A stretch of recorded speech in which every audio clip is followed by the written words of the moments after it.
Imagine being 8 years old, and your entire world is a prison. No playground, no parents, no future. Just steel bars, electric fences, and the sounds of men screaming at night. This isn't a story.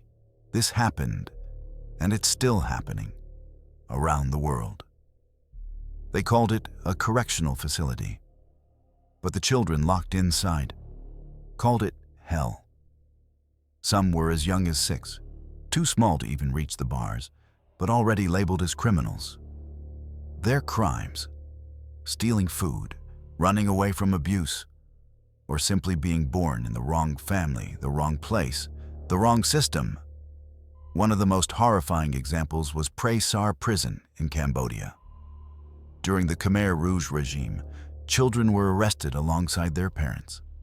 No trial, no mercy. They were kept in the same cells as adults, beaten if they cried, punished if they spoke, and many were never seen again. One survivor recalled being locked in a wooden box, so small he couldn't sit up. They called it quiet time. Another child was whipped for wetting the floor because there was no toilet. He was 7 years old. In Brazil, in a place once called FEBEM, thousands of boys were crammed into overcrowded rooms. One guard later confessed, "We beat them so they'd learn." But the beatings only made them worse. Worse was what came after: rape, forced fighting, starvation, children fed once a day, forced to fight for beds or sleep standing, like animals. In Russia's juvenile colonies, children were punished with cold showers, electric shocks, and isolation for weeks. They were called defectives. Not students, not children. Defectives. One boy spent 6 months in solitary for stealing bread. In the US, during the 1960s to 90s, the Dozier School for Boys in Florida was exposed for burying children in unmarked graves. Beaten to death for bad behavior, molested, starved, lied to, forgotten. When journalists investigated, they found over 100 unmarked child graves hidden behind the prison compound. One former student whispered, "We were sent there to be saved, but we were never meant to come back."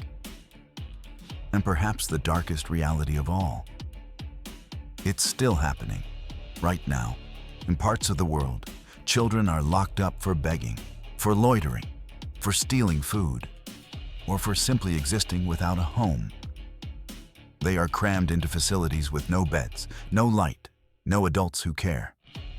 They are abused by older inmates, by guards, by silence.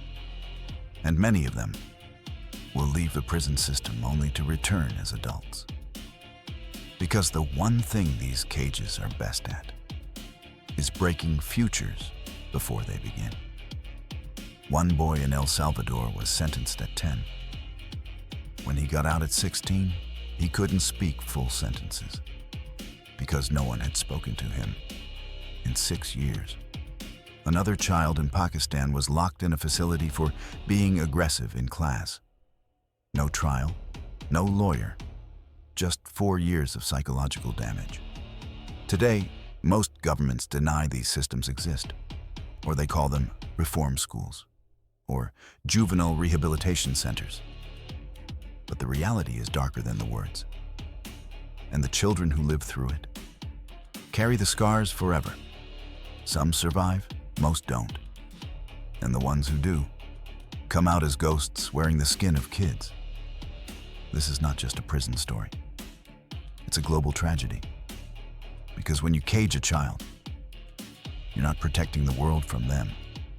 You're turning them into something the world should fear. This is the truth. From Cambodia to Brazil, from the US to Syria, the youngest prisoners aren't the most dangerous. They're just the easiest to forget.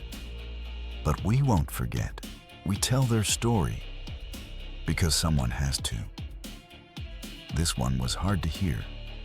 It should be.